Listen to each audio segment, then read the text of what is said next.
Himas rehas ang isang lalaki na tinaguriang Regional Top 9 Most Wanted Person dahil sa 3 bilang na kaso ng statutory rape na matagumpay na napasa kamay ng mga otoridad sa bayan ng Piat, Cagayan nito lamang ika-7 ng Hulyo ngayong taon.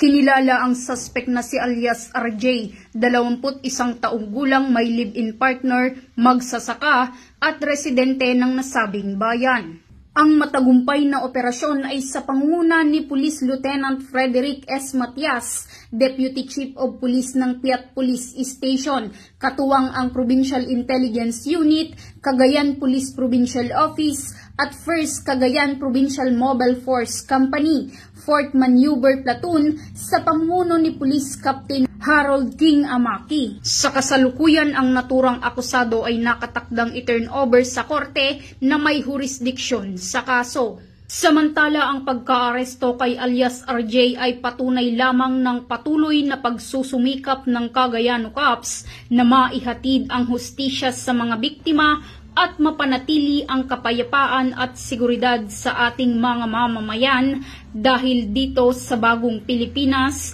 ang gusto ng pulis, ligtas ka.